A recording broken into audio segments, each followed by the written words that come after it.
Delta has been lost. Charlie has been neutralized.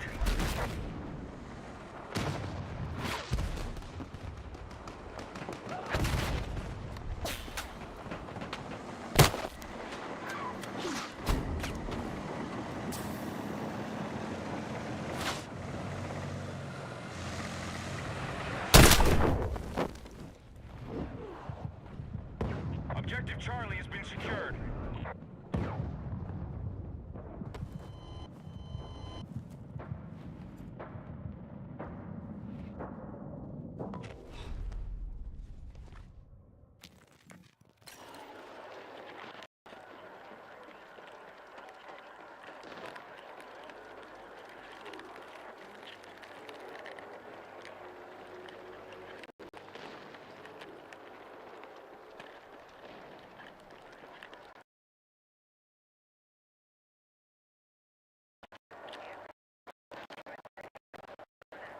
Defensive position needed on the marked objective.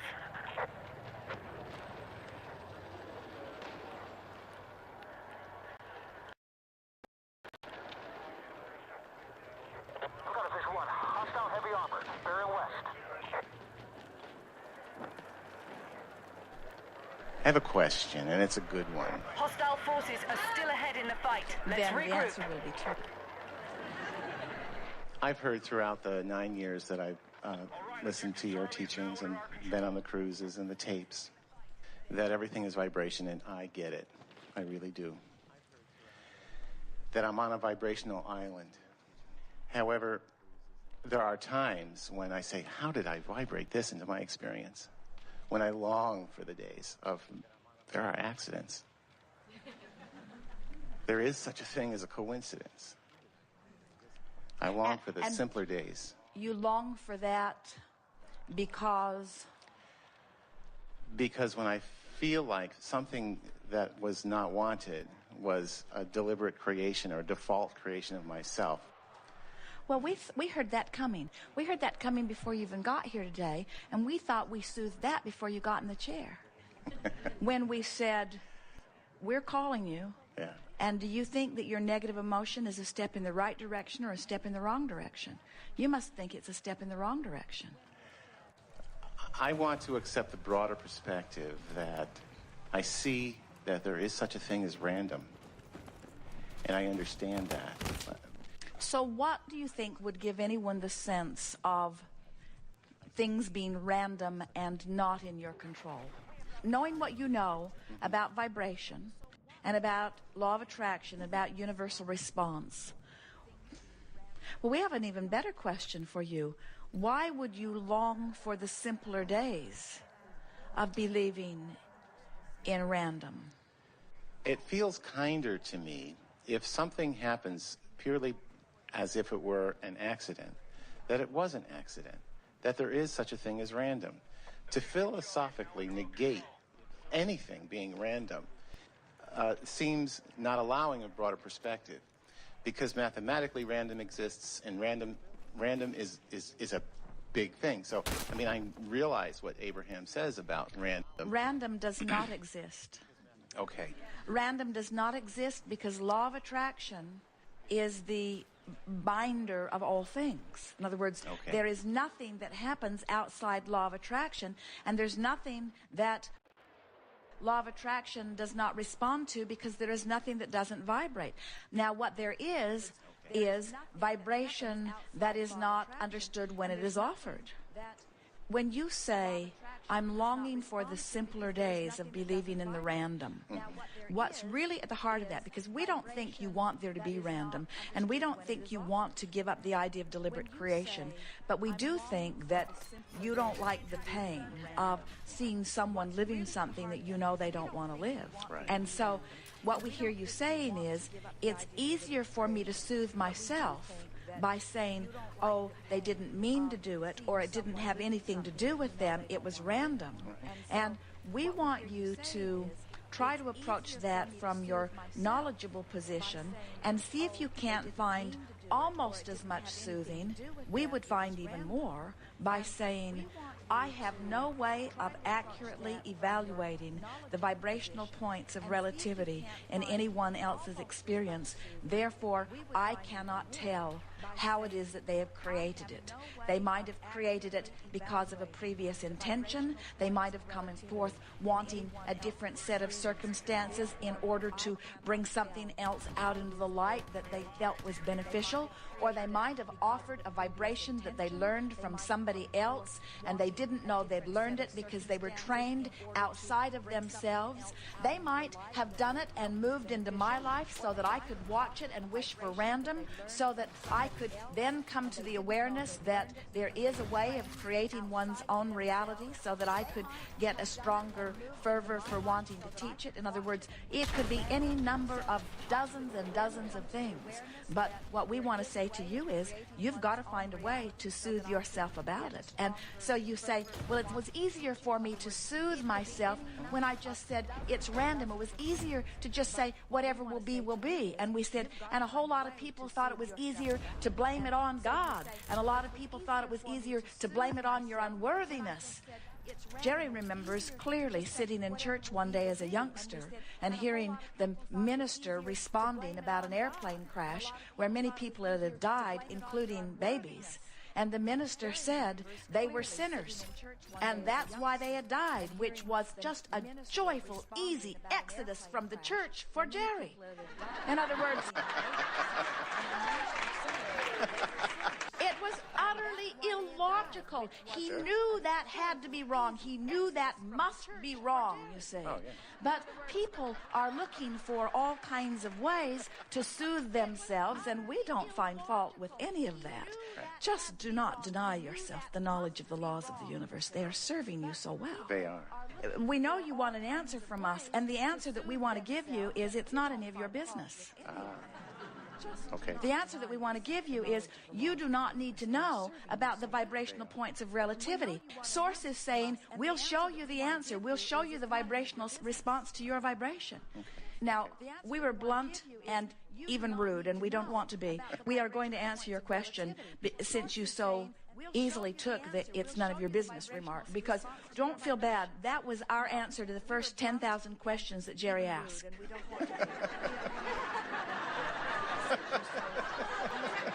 Well, I amaze What about myself this again. What about this injustice? What about this injustice? What about this injustice? He would say again and again. And again and again we would say, it's not your work. It's not your work. It's not your work. It's not your work. Until finally he said, Abraham, what is my work? And we said, your work is to let life help you to identify what you would prefer, and then your work is to come into vibrational alignment with it.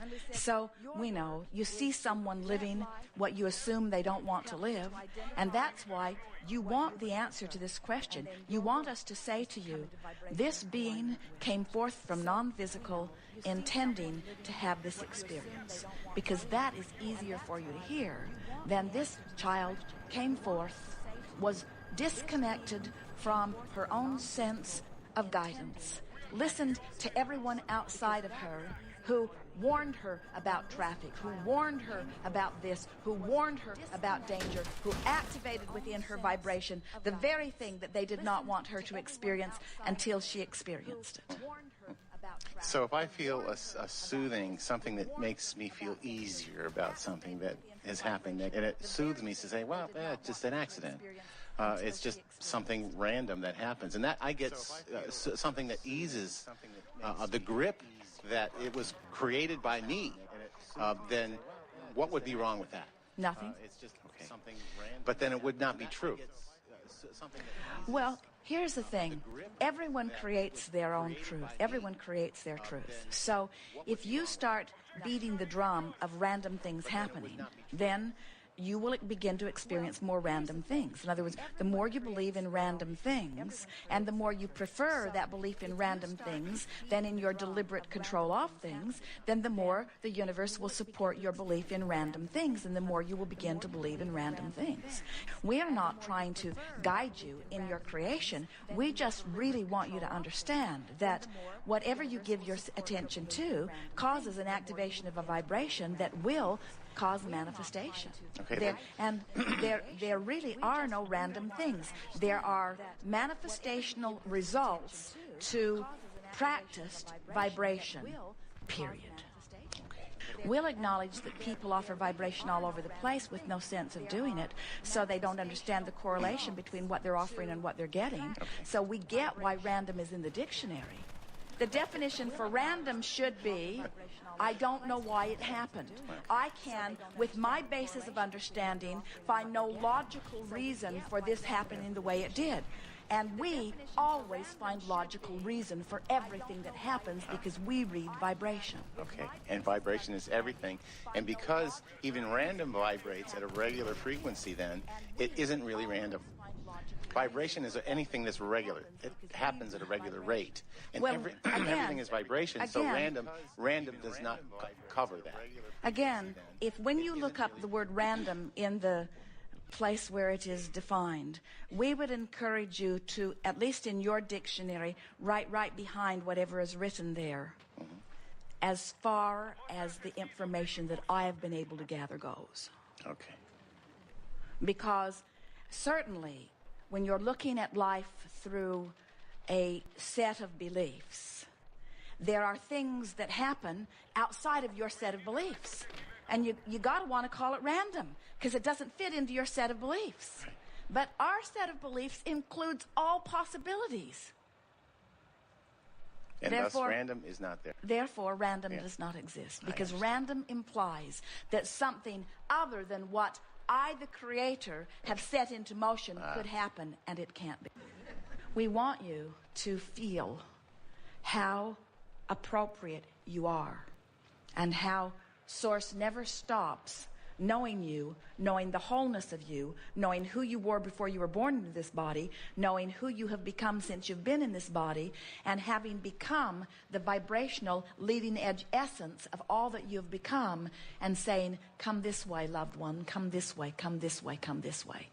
And next time you are in one of those fitful places, next time you are angry and spitting nails, next time you are feeling an emotion that you are embarrassed about, please stop and say, Source is lovingly calling me this way. And I am walking through the shadow of death, yes.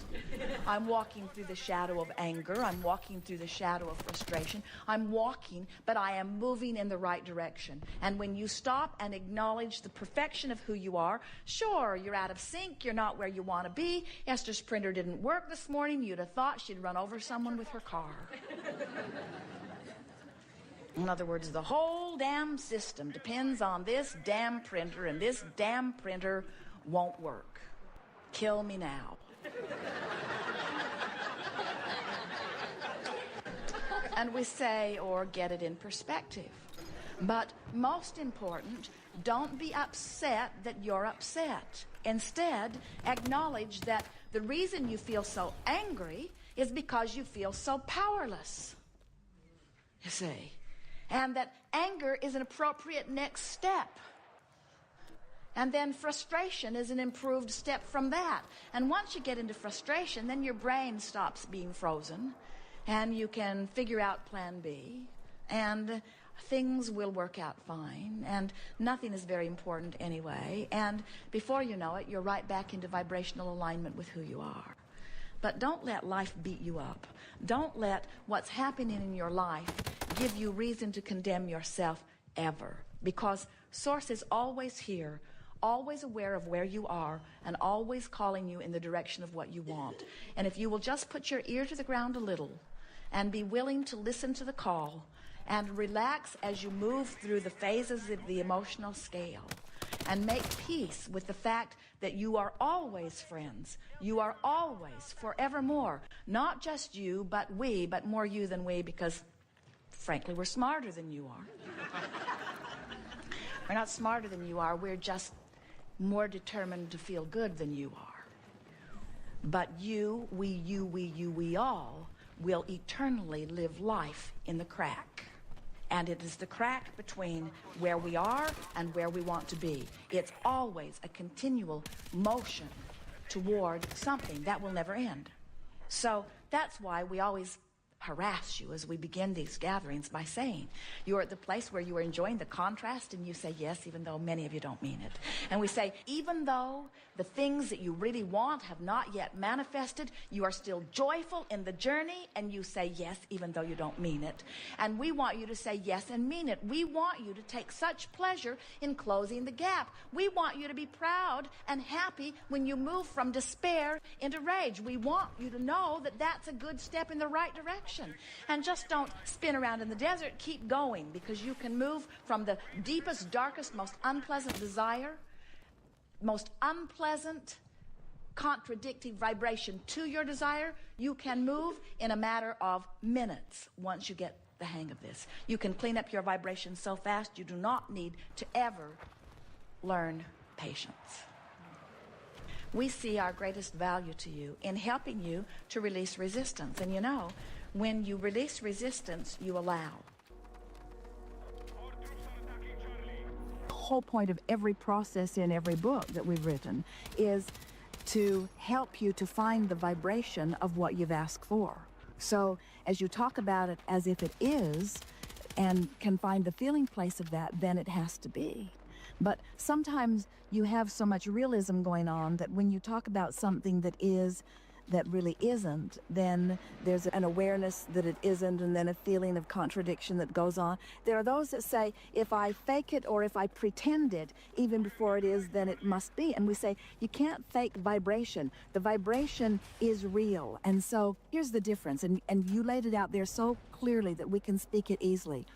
You talk about what you want and why you want it because of the pleasure that the conversation gives you, not because you have an ulterior motive of trying to make something happen. Because when there's an awareness that you're talking about it in order to get it to move from over here to over here, now you've activated where it is in the mix. But when you talk about it for the pleasure of talking about it, for the pleasure of it, not because you're trying to make something happen, now you don't activate the absence of it and the vibration is pure. Did you hear that? Yeah. That is really big, you see. You get to the point where you begin to recognize that everything that comes to you is coming in response to something that you're doing. Do you know that there are diseases that are vibration is coming in response? You get to the essence of it and the vibration is pure. Did you hear that? Yeah. That is really big, you see. You get to the point where you begin to recognize that everything that comes to you is coming in response to something that you're doing. Do you know that there are diseases that are vibrational matches to fear? And there are diseases that are vibrational matches to frustration. And we got to tell you, you want this one, not this one. Do you know that there are traffic accidents that are vibrational matches to despair and total disempowerment? And there are traffic accidents that are matches to frustration. And there are traffic accidents that are matching anger. And there are the absence of traffic accidents that match appreciation. In other words, everything that comes to you matches where your average vibration is on those subjects. See how it works? Everything that comes to you is evidence of your vibration. These things are always true. What you feel and what you receive are always a vibrational match. So we will never concede that you're as happy as you can be. And we wouldn't say that about ourselves either. There is always more room to become more aligned with that which you have become. You must find a way of becoming a vibrational match to what you've asked for, not to the reason you ask for it. The reason you've asked for it, you're already a match. That's why you're ornery. The reason you're asking for it, you're already a match to what you don't want. That's why you feel the consternation or the struggle or the embarrassment or the overwhelmment. That's why you feel the anger. That's why you feel the resentment or the blame. That's why you feel the depression. In other words, step 1 causes you to ask for something. Step 3 is you got to get in the vortex. You got to get inside the vortex where the answers are, where the alignment is, where the circumstances and events have already been aligned, where the solutions are. You have to be a vibrational match to the answer, not to the problem. You can't set your radio dial on 6:30 a.m. and hear what's being broadcast on 98.7 FM. And we don't want to make any of those radio stations angry with us, but one of those frequencies is in the vortex and one of them isn't. Draw your own conclusions. Talk radio outside the vortex. Beautiful music inside.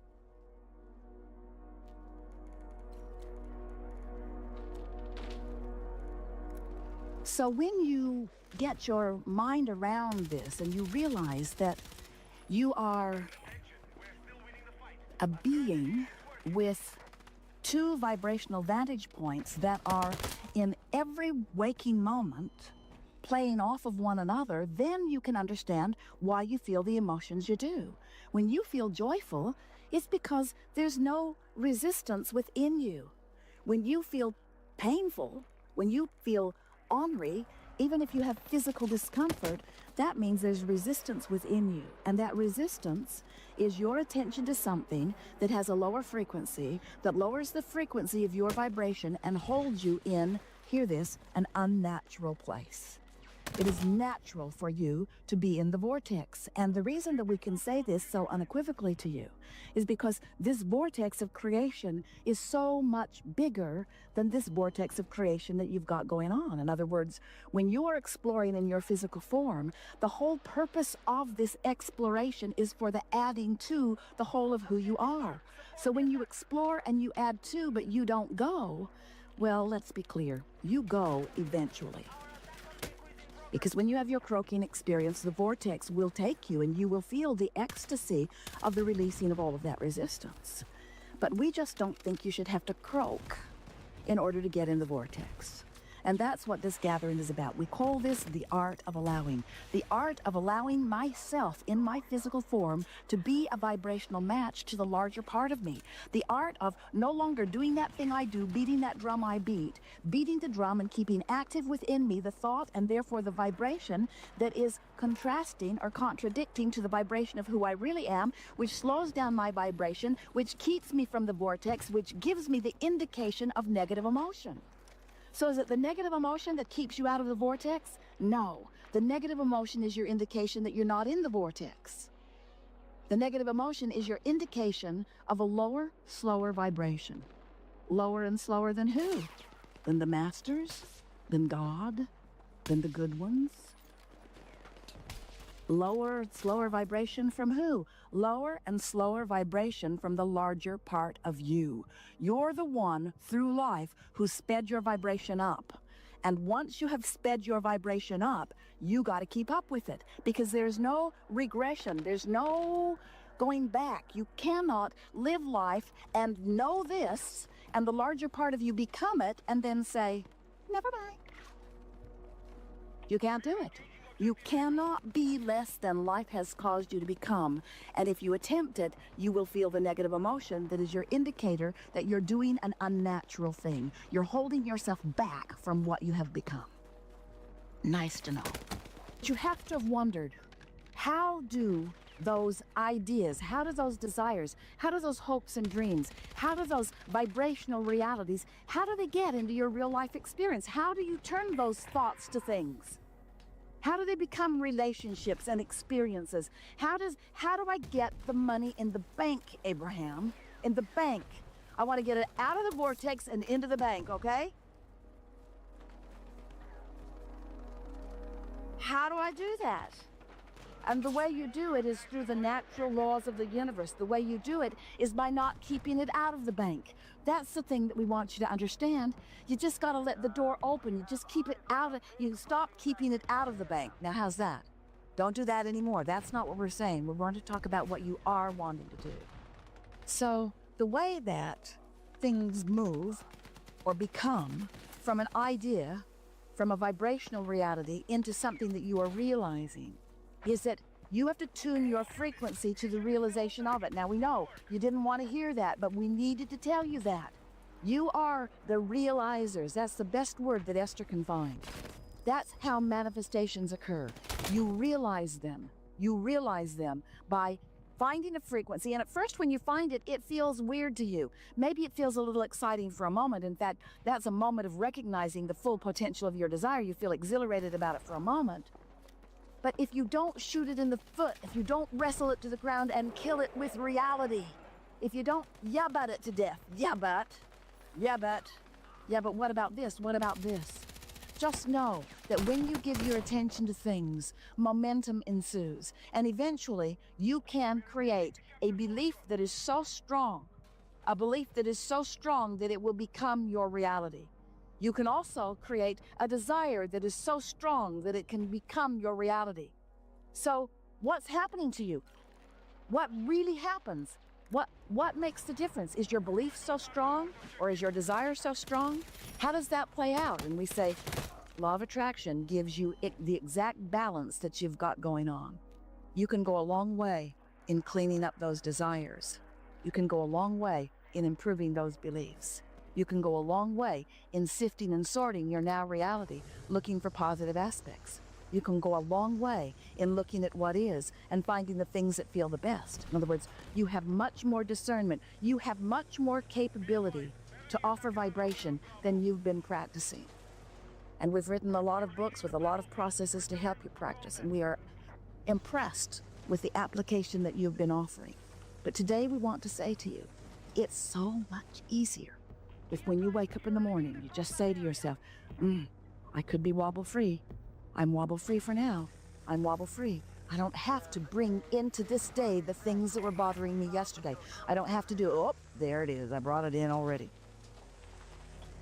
When we first started talking to Esther about this, she didn't make it till breakfast before she was wobbling all over the place. In other words, because you got lots to think about and you've got these practiced thoughts. And we don't want you to be hard on yourself about beliefs that aren't serving you. But we do want you to be aware of what beliefs you have that serve you and what beliefs that don't. Esther will find herself moving through a day, and all of a sudden she'll find herself not feeling so good. Sort of this subtle feeling of discomfort. And she will stop now and say, oh, I just uncovered something that I apparently have been thinking about long enough that it surfaced just now. What was I just thinking about that gave me that funny feeling in my stomach? Because when that happens, that's a little piece of resistance that is showing itself to you. And we're not really encouraging that you sit down right then and try to talk yourself out of it, because you will only add momentum to it, but recognizing it, and then at first opportunity, identifying what it is that you do want relative to that. And then the next day, start out thinking about what you do want. You will really be pleased with how quickly you can shift the vibrational frequency of your habits of thoughts. You can change your beliefs. Your beliefs are only thoughts that you keep thinking, and you don't have to continue to think unhelpful beliefs. Esther will say, well, that was unpleasant and unnecessary, unpleasant and unnecessary. So what we're really saying to you is, it is our powerful desire that you love yourselves as we love you, enough that you are willing to stop torturing yourself with unpleasant thoughts, that you will stop accepting negative emotion as just the way life has to be. You say things like, these are hard times. They are not hard times. You say things like, the economy's bad. The economy is not bad. Economy is an individual thing, and there are those who are thriving. Might as well be you. Do you know that 98, 99, 99.99, do you know that almost all of your creation is complete before you see any physical evidence of it? There is a vibrational alignment that sets it into motion. And do you know that when you desire with belief, it's happening? When you desire with hope, it's happening slower. When you desire with doubt, it's so slow you might as well think about something else. When you want something and you don't believe it, it's as good as not coming. When you want something and hope, it's coming. You got to be patient. When you want something and you know it's coming, patience isn't a factor, because when you want something out, it's so slow you might as well believe of your creation is complete before you see any physical evidence of it. There is a vibrational alignment that sets it into motion. And do you know that when you desire with belief, it's happening? When you desire with hope, it's happening slower. When you desire, happening. When you desire with belief, it's happening. When you desire with hope, it's happening slower. When you desire with doubt, it's so slow you might as well think about something else. When you want something and you don't believe it, it's as good as not coming. When you want something and hope, it's coming. You got to be patient. When you want something and you know it's coming, patience isn't a factor, because it's coming quickly enough that evidence is showing up all over the place. So your optimism is easy to feel when you see evidence. This workshop is called The Art of Allowing, and what it really is the patience. You got to be patient. When you want something and hope, it's coming. You got to be patient. When you want something and you know it's coming, patience isn't a factor, because it's coming quickly enough that evidence is showing up all over the place. So Your optimism is easy to feel when you see evidence. This workshop is called The Art of Allowing, and what it really is the art of allowing your feeling of well-being before the evidence. The art of allowing your connection to what you want before everybody else agrees that it's a sure thing. It's easy to believe those things that are sure things. You all know that. You know the roads are going to be there, or most of them, most of the time. You've had a little high water around here, we realize.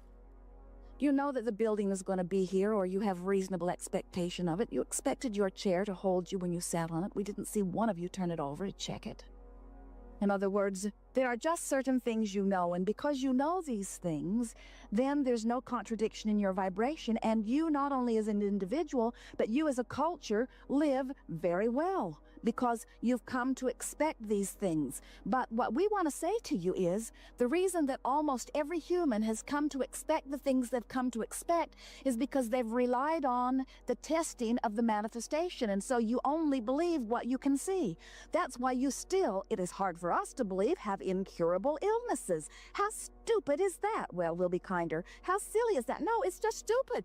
It's irrational. It's not reasonable for there to be anything that any of you want that you cannot easily let into your experience. Look at the way this planet has been set up. Look at where you are on this leading edge of evolved thought. Do you realize what creative geniuses you are? And so it defies logic, in any logic that we have, as we see people desiring things and not letting them in because they are looking at evidence that doesn't have anything to do with them. And so what happens to you when you need, in order to believe, you need someone else to have already created it?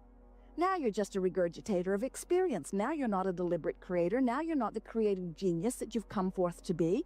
You didn't say, I'll go forth and observe planet Earth exactly as it is and try to keep it going pretty much the same.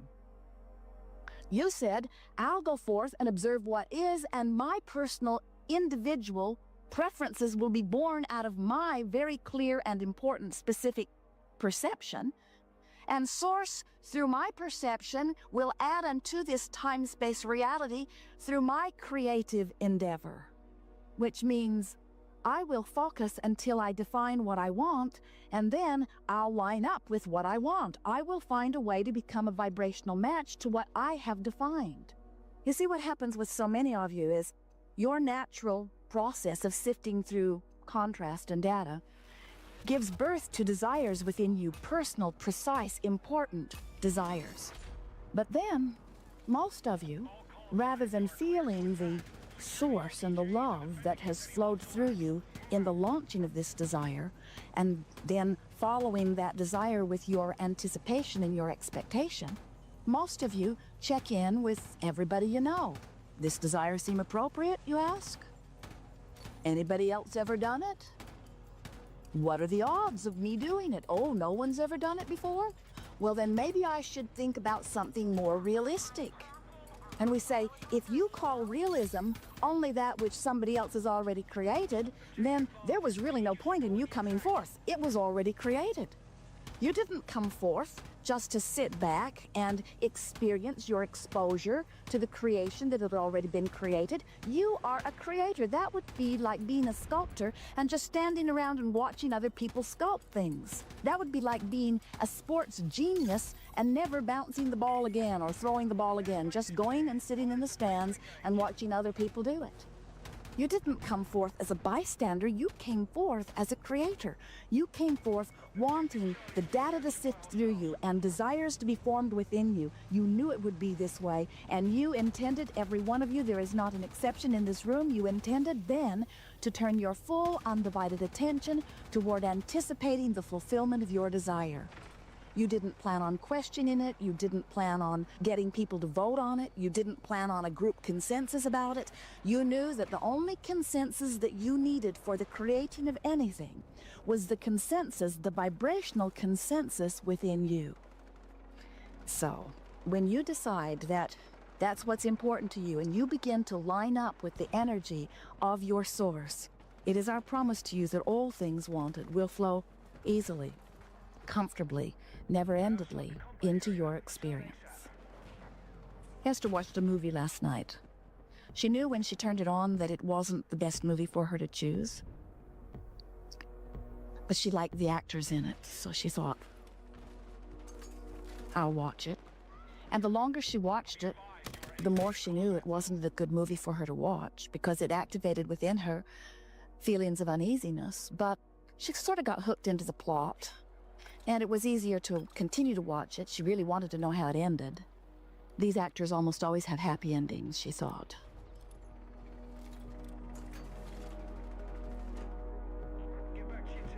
So she watched it, and then she laid in her bed in preparation for you and thought, all right, now I need to quiet my mind and get into that place of well-being, different from what the movie had activated. And then she brought herself into a place of remembering her well-being, and she drifted off to sleep. And as she woke up many times during the night, the thought that was in her consciousness as she reemerged back into consciousness was, well-being is the most dominant stream that flows. And thoughts are in the air. And which of these thoughts that are in the air are you tuning into? And then Esther thought about her experience at the campground where they'd been staying for the last couple of days, where there is a link spot internet being broadcast into the air. And so Esther specifically chose this park because she wanted high-speed internet access.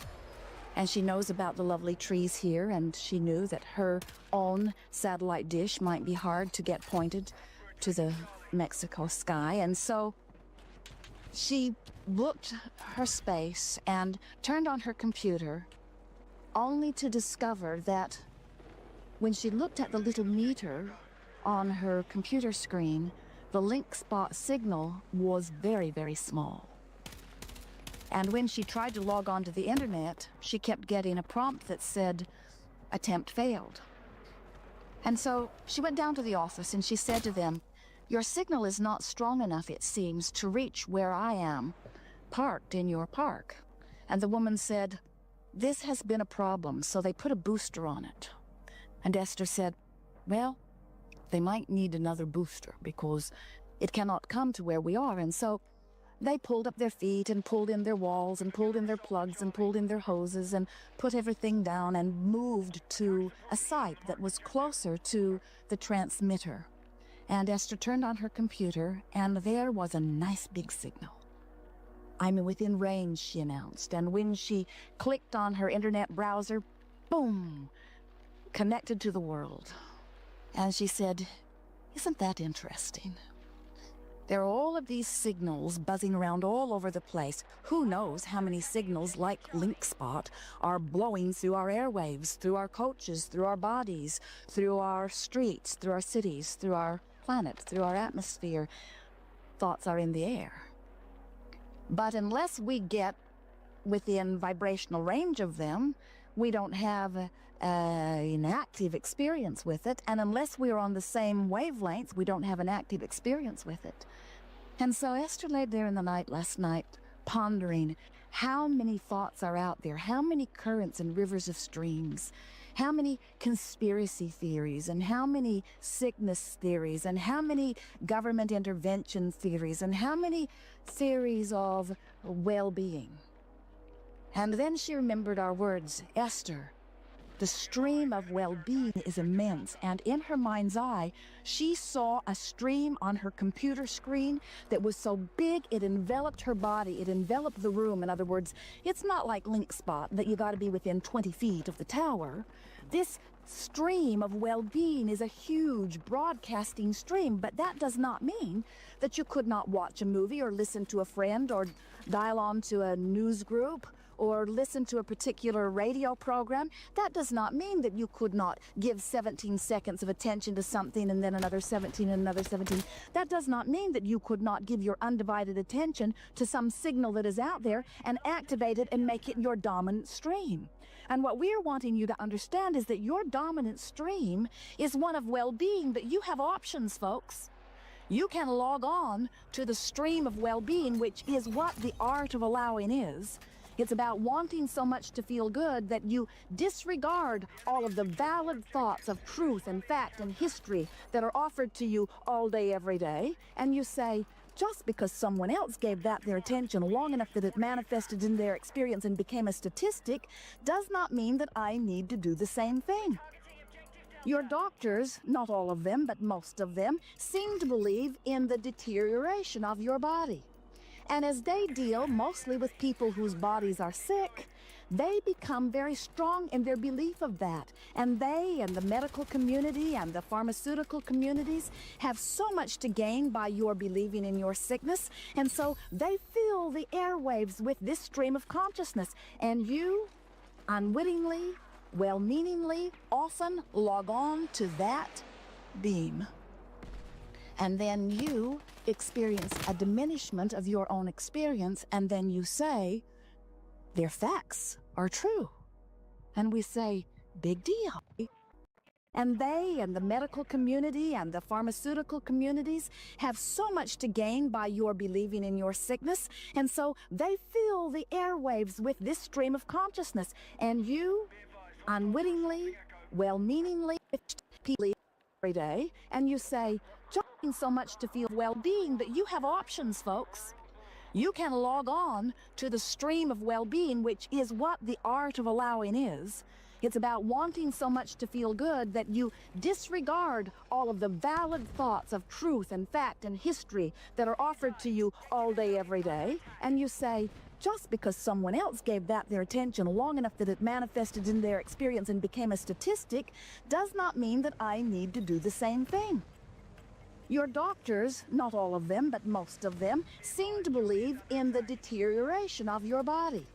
And as they deal mostly with people whose bodies are sick, they become very strong in their belief of that. And they and the medical community and the pharmaceutical communities have so much to gain by your believing in your sickness. And so they fill the airwaves with this stream of consciousness. And you, unwittingly, well-meaningly, often log on to that beam.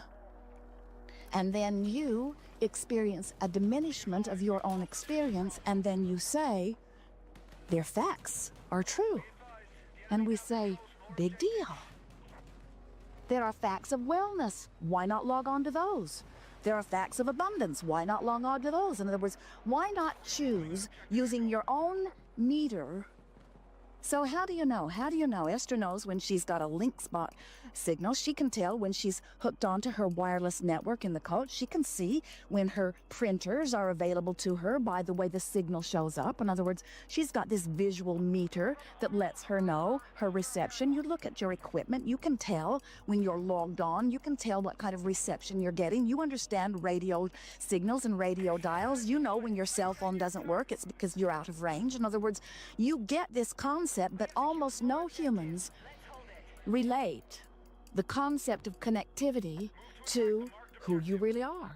And we think it's because many of you do not really think much about who you really are and what you come from, and that you are consciousness that is sending a constant signal. And so most humans are not spending very much time making any effort at all to tend to your connection. And we say, if you don't tend to your connection, then you're not on the web. If you don't tend to your connection, you're not part of the grid. If you're not on the connection, if you're not hooked up to the energy of your source, you're not being the person that you came forth here to be.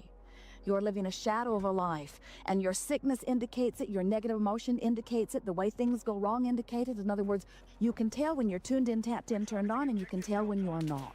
And the art of allowing is about helping you to recognize moment by moment, without needing a computer bar or some sort of meter that's attached to your brain, to understand by the way you feel when you're connected to the stream. So, we want to remind you that your emotions are your guidance, and that the better you feel, that's that signal. The better you feel. In other words, when you feel passion, you've got energy flowing through you and you're not resisting it. There's not contradiction within you that's hindering the signal. When you feel love or appreciation, boom, you're locked onto the signal. In other words, it's enveloping you. Everything about your thought process, everything about your body, everything about the way you communicate with others, everything about your life experience is enhanced when you line up with that signal of well-being. In fact, do you know that when you hook up with this signal of well-being, all of those other pesky little signals that want to get to you, vote for me, vote for me, vote for me, do this, don't do that, do this, don't do that. All of those pesky signals, you're unworthy, you're vulnerable. All of those signals that are being broadcast are so puny in signal bandwidth in comparison with this energy of well-being that's being offered to you, that they become irrelevant. And so you see things, but they don't affect you because you understand that your well-being is not contingent upon what somebody else decides to do about something. Now, if you never had an opposing belief to your own desire, then you, in your human personality, would be a perfect vibrational match to your desire. There would be one point of attraction and one point of attraction only. Your desire would feel wonderful to you right from the beginning of it, and you would be on a steady course of unfolding about it. In other words, you would be in the receiving mode, and never-ending things would be presented to you to let you know about the becoming of your desire. But because you came into this physical body with great intent, and because there are those things that you don't want and those things that you do want, and because it is a deciphering process for you to come to your clarity about what you prefer, then there is the not just possibility, not just probability, but the certainty that you're going to have some of what you want and some of what you don't want active in your vibration. And your work as a deliberate creator is that once you figure it out, to then give more of your attention. In fact, it would be nice if it could be your undivided attention toward what you do want instead of to what you don't want. When life shows you that you want more freedom and not bondage, you must focus upon the aspects of freedom in order to be a match to it. If life shows you that in that quest for freedom that you desire more prosperity, then you must be a match to the prosperity rather than a match to the not having enough. Every particle of the universe contains that which is wanted and absence of it. That's just the way that it works. So if you have a desire for something and you're contradicting it by your awareness of what is, by your awareness of what has not come about yet, then you slow the process way, way down. And this is the part that we really want you to hear. We haven't talked about this with this clarity and these words before, because your desire is being answered by law of attraction. Over here where your desire lives, we've been calling this your vibrational reality. We even gave it the name the vortex so that you would come to accept it as a real part of who you are that is in a constant state of evolution. So when your life in your physical form causes you to expand, and that's really one of the primary joyous reasons of being here in this physical body, as you expand into this more, then you've got to find a way of keeping up with it. And if you don't, you feel the split energy. So today we'll be talking quite a bit about that split energy, about how to manage your own vibration. Vibration, vibration, vibration. It must seem annoying to you to hear the word vibration, vibration, vibration over and over and over and over and over and over again. Esther was sitting at the airport in San Diego the other day. She'd moved over there and she'd moved over there.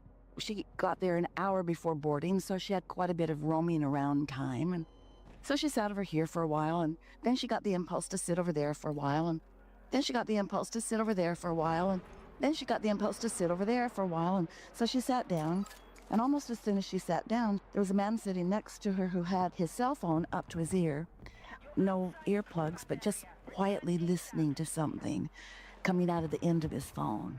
And Esther heard the word vibration, and she thought, oh, I know that word, and then she recognized Abraham's voice. And so she tapped him on the shoulder.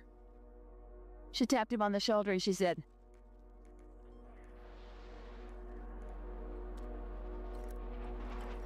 and he said, my daughter has been wanting me to listen to this, and so I'm just now doing this. And he said, and now I'm a believer. Shows you that you want something. We love you so much. Often, you spend more time explaining to yourself and others why you need this improvement in your life, which holds you in vibrational alignment with its absence. As you justify or rationalize or defend, as you explain why you really, really need something that you do not have, you're practicing the vibration of its absence, not the vibration of its presence. And that's why sometimes your desires don't feel good to you in the way that we want them to.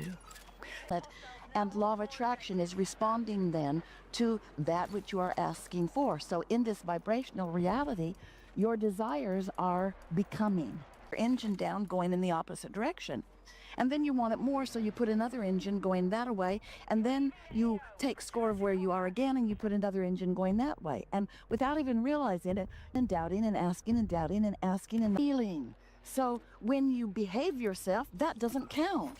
When you perform the way others expect you to perform, even though you don't feel good in your solar plexus, it does not improve your point of attraction. You really got to get happy. You really got to find a way. You must find a way to be a vibrational match to what you're wanting. So we'll talk a lot today about how you bring that about, how you are aware of your balance of energies and what to do about them. The most significant thing that we want you to hear from us. You've been listening to us for a while?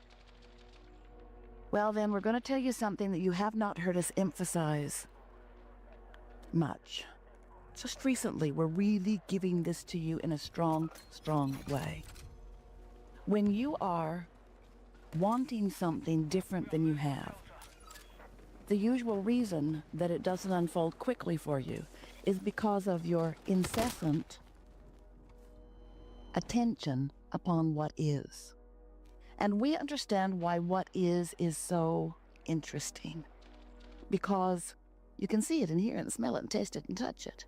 And we understand why the vortex version that is in the state of becoming might seem less interesting to you. We'll play your silly game and we'll accept that there's something over there that we can't see. We'll try to believe you. We'll try to have faith about it. But really, Abraham, just tell me, how do I get my money out of the vortex and into everything that you want is? But it's in vibrational form, and you must be the receiver. You must be the allower. You are the one who will perceive it. You are the one who will interpret it. You've got to get in the receiving mode. Step one is you ask. So he called her, and she didn't answer, so he left a message, and Esther said, I think you should call her again, and I'll leave a message. So, what fun they're having. But what we're getting at is, following the impulse always leads you to something that's more fun and more fun and more fun and more fun, provided that that is coming from your source energy point of view. So when you're mad at someone and you get the impulse to call them up and tell them off, that impulse is not coming from source. So what we're demonstrating with this hand waving is that here is your vortex, and here is where the pure energy is, and this is where the impulses that will lead you. You see, your inner being knows where you stand in proximity to everything you want and knows the path of least resistance to help you to get there. For Esther, it was sit over there, sit over there, sit over there, sit over there, sit over there, sit over there. In other words, she moved around a lot. She said to him, are you going to San Antonio? That's where I'm going. And he said, no, I'm going someplace else. Esther said, well, why are you sitting at this gate? And he said, I don't know. His gate was over there. He was sitting at a different gate because his impulse led him there too. You see what we're getting at? There are all kinds of things that are leading you to all kinds of things, but you got to be in the receptive mode in order to get that pure signal. So we'll talk about how to go about that. We're eager to talk with you about whatever is important to you. There's nothing that is off limits. You will notice a really wonderful unfolding. And as we said, we know where you are in relationship to what you want. And there are plenty of conversations that are going to happen here today that will assist you in getting there. So, what do you want to talk about? A lot of trouble in this room. Reminding you so that you can deliberately, consciously reconnect with that stream of energy first and foremost. If you will tend to your connection with your stream, everything that you desire will flow easily into your experience. So we want to make a distinction today, as we are chewing back and forth with you, about the difference between the action journey that so many of you have been embarking upon as you have attempted to control the conditions of your experience. And we want you to begin to gently shift over to an awareness and an application of what is toward helping me align with the energy of my source by mowing over others, you see. So don't worry about the world becoming chaotic as more and more people rediscover their connection to who they are. The opposite will be true. As more and more people rediscover their connection to who they are, you will begin living, as so many of your teachers have taught, unconditional love. The emotional journey is about learning that you do not have to change the conditions. You just change your vibration and then the conditions change. We want to begin by here making a distinction between the action journey that so many are attempting and the emotional journey, which will go ever so much better for you. We'll do a sales job all day here today until we have convinced you that the emotional journey is simple, easy to apply, and massively productive for you. So the action journey goes something like this. Here you stand in a place where you don't have enough money. Maybe there are more bills in your mailbox than you have money in your bank account. Maybe you are receiving calls from people who would like you to send the money to them that you owe them. Maybe you are just frustrated because there are many things that you want that you do not have the ability right now to purchase. Maybe you are just wanting more financial freedom, but you are standing in a place where you have identified that you don't have enough money. So the action journey goes something like this. Well, I don't have enough money, and I would like to earn more money, but I'm already at the top of my skill level, so I need more education. But before I get more education, I'd better someone who I can convince that my futurists are right about what I am educating myself in, so that I will be prepared, and I have to convince them that I have the journey toward the income that you will earn. Now, the emotional journey is a bit simpler. It goes like this. I have to move emotionally from fear to hope. Oh, have all the education, fill my future with more of it. That's what complaining does. It says, no, I don't like this. Give me some more, please. It's like going to a buffet, finding the most horrible thing by your estimation in the whole place and saying, load it on. And then eating it and complaining and eating it and complaining. And that is not punishing you, although you have surely become very creative about your explanation about why things aren't turning out the way you want them to. Sometimes you say, I inherited this bad karma. Sometimes you say, I was born into an environment where this is just my lot in life. Sometimes when you want to get very creative, you say, I must have been bad in a past life and now I'm paying the price for it. And we say, none of that. You didn't show you how to do it. But you got focused upon something and you developed attitudes or opinions. You developed beliefs that do not serve you well. What's a belief anyway? A belief is just a thought you keep thinking. And so when you've decided that you're going to be one who takes the emotional journey, then you've decided that you're going to be one who tends to your vibration. That's all we're saying here. You're going to tend to your vibration. You're going to practice the art of allowing. And you're going to begin thriving in the moment you do it. Now, we want to talk about this a little bit because there is an emotional scale that goes all the way from despair or depression all the way to ecstasy, fulfillment of who you really are. Then you begin to selectively things that feel different from the vibration of bliss. You can't hook into it any more than you can set your radio dial on 6:30 a.m. and hear what's being broadcast on 98.6 FM. The frequencies are different, and no matter how hard you try to listen with a tuner that's set at a different frequency, you're not going to hear the broadcast. Well, the broadcast of who you are is a non-resistant, pure positive energy, high-frequency vibration. The vibration of joy is a high-frequency vibration.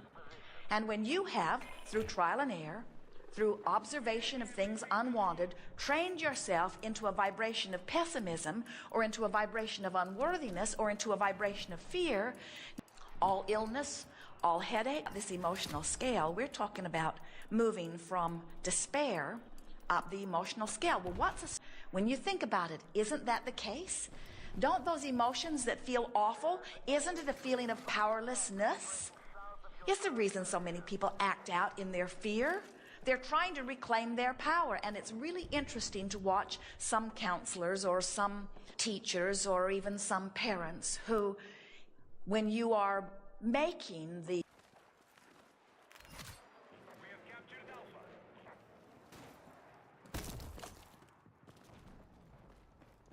Attack support is needed on the marked objective. We are attempting to capture Foxtrot.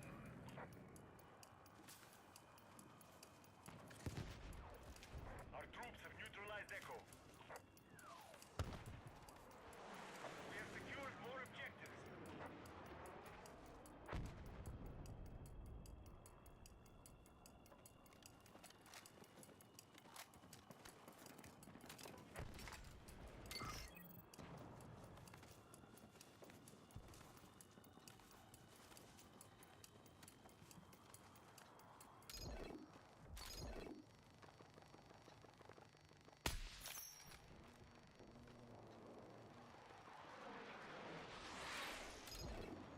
Now hold more objectives.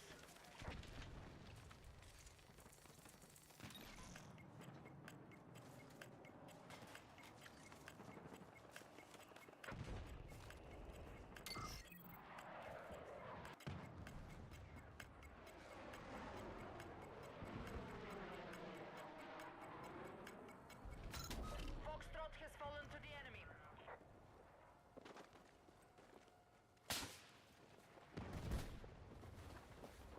We have initiated our attack on Echo. Be advised, the enemy have maintained their advantage. We must gain control.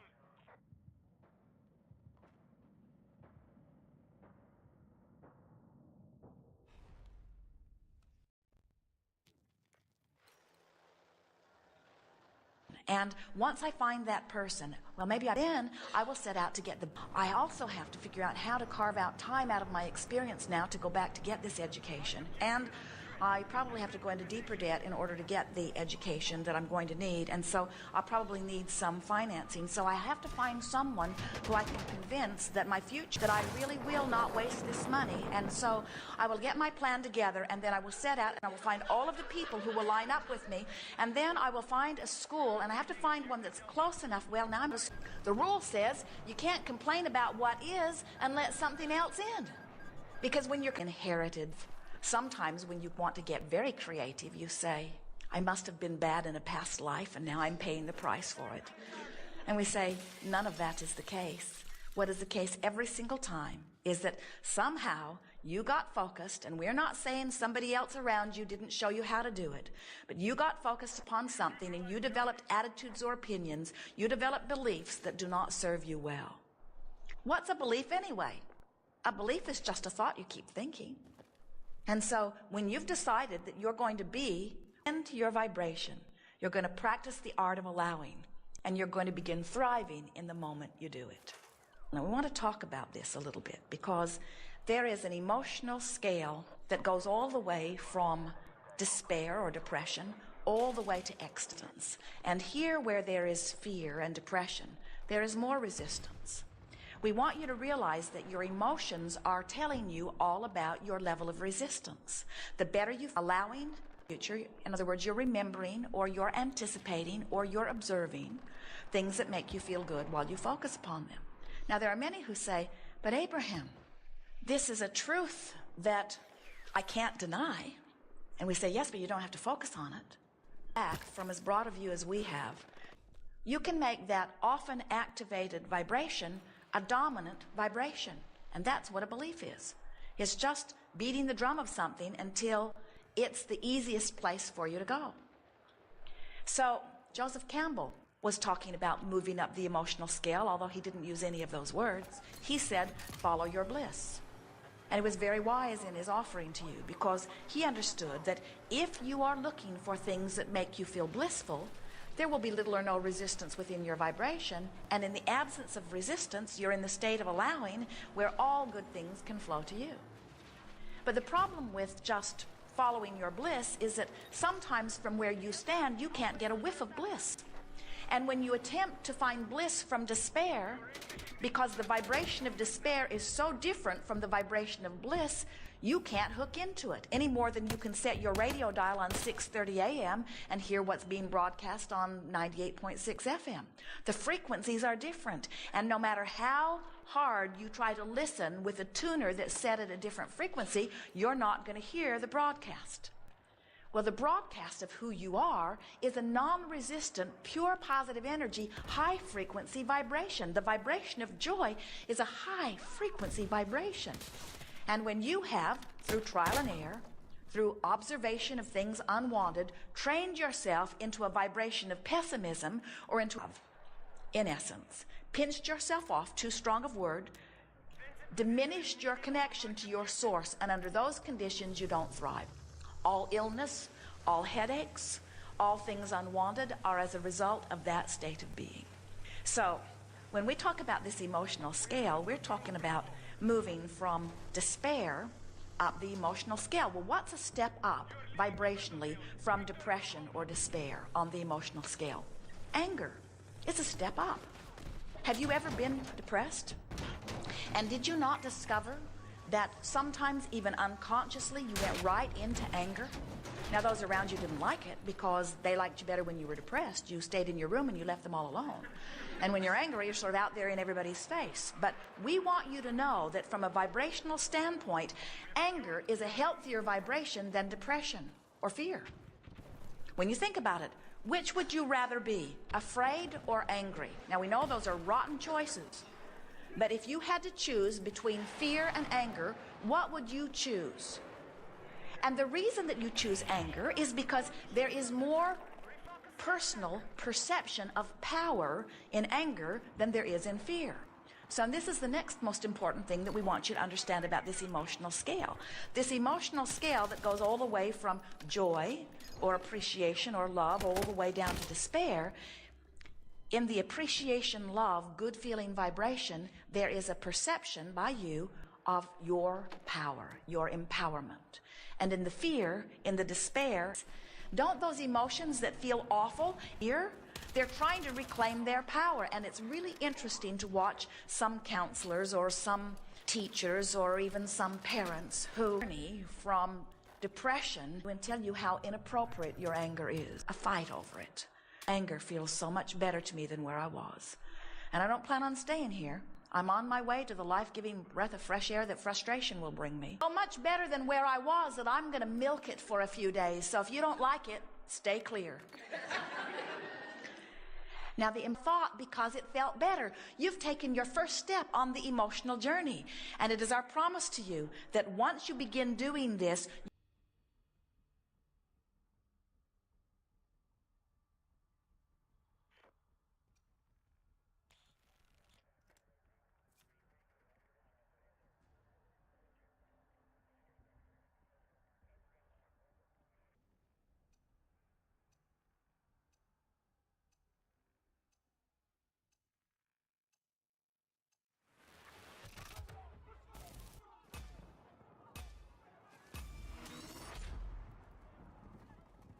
Attack and target the objectives.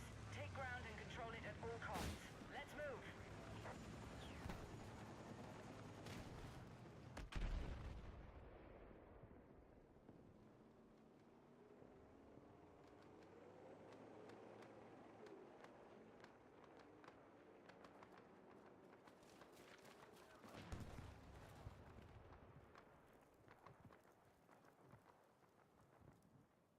Objective marked. We need you supporting the attack.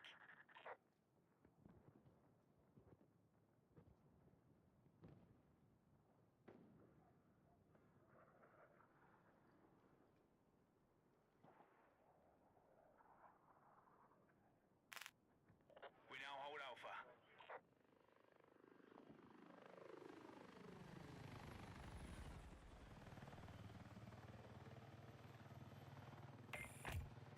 Aircraft fueled and ready. Pilots are cleared to engage.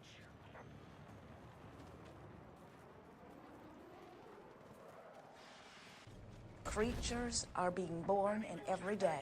Really. You are the only one that can invite anything into your pie. Oh, I've been there, you say. They will try to influence me. They will try to convince me that their pie is better than my pie. I don't want any confusion. I just want my pie. And we say, we agree, make your pie. And you say, but I'm worried about that stuff over there getting in my pie. And in your worry, it gets in your pie. And then you say, see, I told you, if that stuff were allowed to exist, it would end up in my pie. And I was right, it's in my pie. Someone should do something about that. And we say, the only one who can do anything about it is you. You're the only one that can put us. You've given so. If I had not seen it, if I had a relationship to your father, what's the dominant vibration? Now, if this is something that doesn't come up very often, it doesn't matter.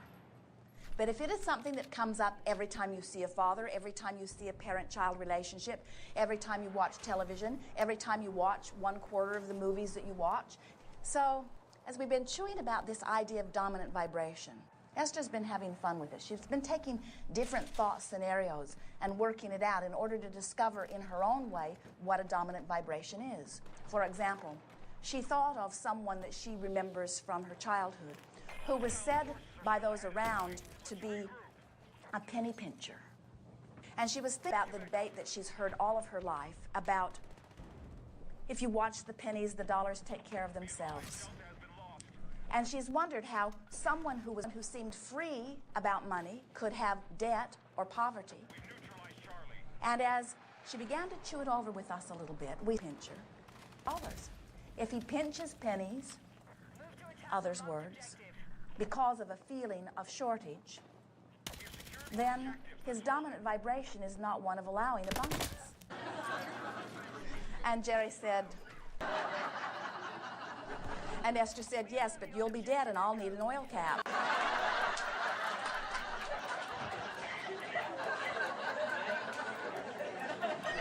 So coming away from this, do they feel more in love than ever before? Yes. Do they feel more confident that no matter what, they can deal with whatever? Yes. Do they feel exhilarated about one another's ingenuity? Yes. Was it a bonding experience for them? Yes. In other words, now, could Esther feel annoyed at Jerry's leaving the cap off? She could. But why would, in all of that, even if that were the dominant thing, it's not about taking all of the elements and giving them equal time. It's not about being objective. It's about choosing a vibration that puts you in a state of allowing the well-being that you want. Sometimes we hear you, it is as if you need to speak truth. In other words, if someone said, how are you guys doing on the road? Esther would say, it is magnificent. And if they said, well, don't you have troubles? Doesn't your rig break? Vibration about that experience is one of absolute well-being. Now, they could take an experience like that, like leaving the oil off and the mess, and they could make your life go any way you choose to focus. And you know what? You are. However your life is going is because of that's what makes it dominant. You keep choosing it. You rework it. You take an aspect of your life experience and you work it over and you work it over and you work it over and you work it over and you work it over. You move through your world and the experts say to you, if you eat this food, which contains this fat, you will be fat. And you hear it, and you hear it, and you hear it, and then when you sit to eat, and you have awareness of that fat in that food, what is your dominant vibration? This will make me fat.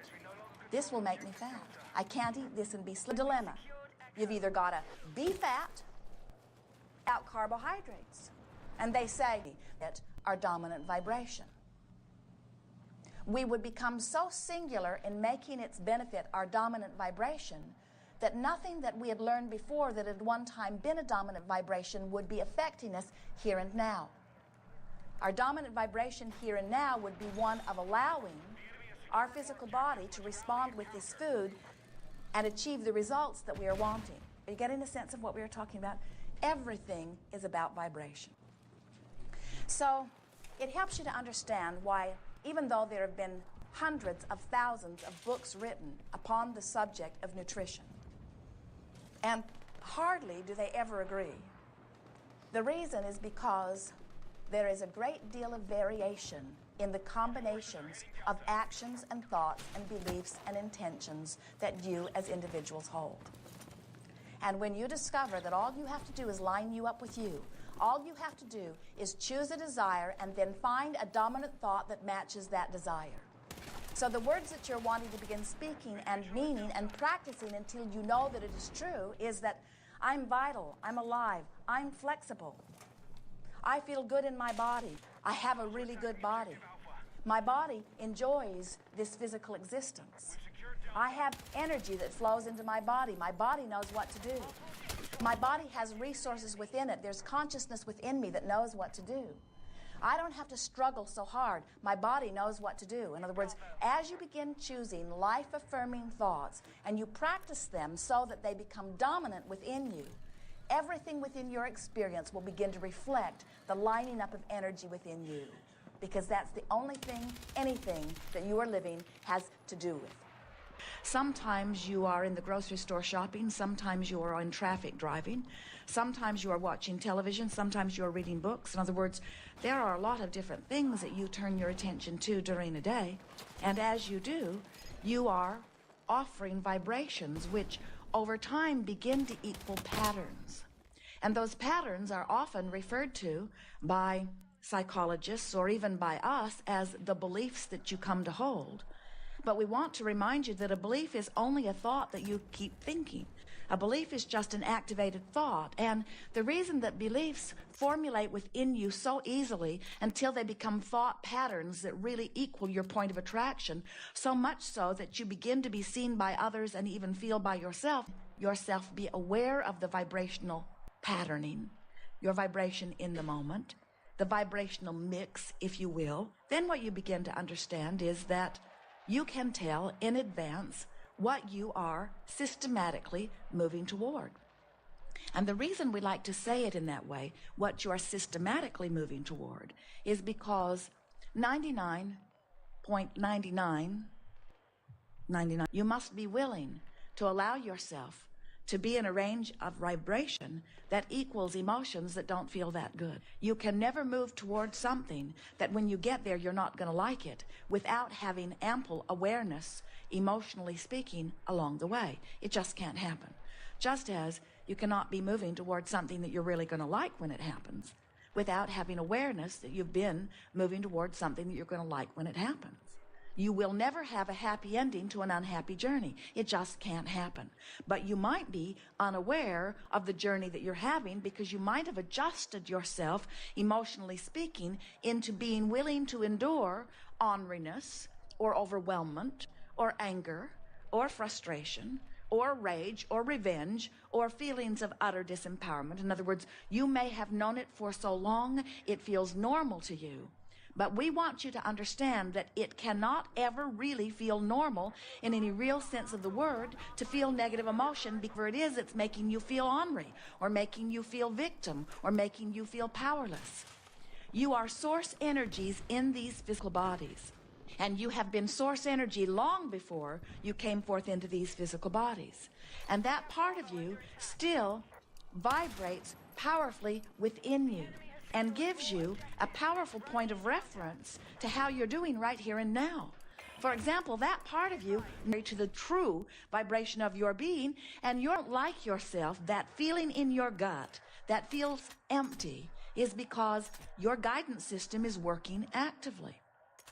So as we are beginning here, we want to give you a keen sense of the way your guidance system works, because as you come to understand how it will effectively utilize your guidance system, as Jerry knows, it's approximately 400 miles. The roads are wide open. It's not a difficult drive to make. And so even though the majority of that deck out because they're not yet in San Diego, and then get all disoriented and then announce, because they understand they just got to point in the direction of what they want and keep going, and logic says they must get there. Sickness and wellness. You can get anywhere this gathering understanding the term emotional journey. We want you to make every journey an emotional journey first. And if you will make every journey from not enough of what you want to plenty of what you want, no matter what the subject, if you'll begin to notice is the action journey, the actual journey, the physical manifestational journey, all of that will begin to come into alignment very quickly for you. We were visiting with a woman one day who said, Abraham, I hear you, but I have pain. How do I focus upon things that make me feel joyful when my body hurts as it does? And we said, we know it isn't easy, but still you must find a way to have an emotion that is separate from your physical. We said, can you, arthritis in your hips automatically mean that you must feel fearful? And she thought about it because she had never separated the pain, what is, be the only reason for what you feel, or you can't move at all. You've got to be able to feel apart from what is. You've got to be able to focus apart from what is, if what is will change at all. You have to find a way of looking at what, in other words, as soon as they cut one out of you or cure one out of you with some sort of chemical, another one squirts in to take its place. You actually clean. 2 points of vibrational relativity are responsible for it. It's like the guidance systems in your vehicle. Jerry and Esther have 3 different systems now in different vehicles, but they all operate on the same premise, which is, where are you in relationship to where you want to be? So the systems calculate where they are. There are satellites in the sky and antennas on the roofs and computers in the vehicles. So where they are is known by the system. And then they program in their desired destination, and then the system gives them the route between where they are and where they want to be, sometimes verbally and visually, but the information is given. Turn this way, go this way, it's this far, and this is the way you get there. Well, you have the same guidance system within you that operates on the same 2 premises, the same 2 points of relativity. Where are you in relationship to where you want to be? And here's how it works. So you come into this physical body.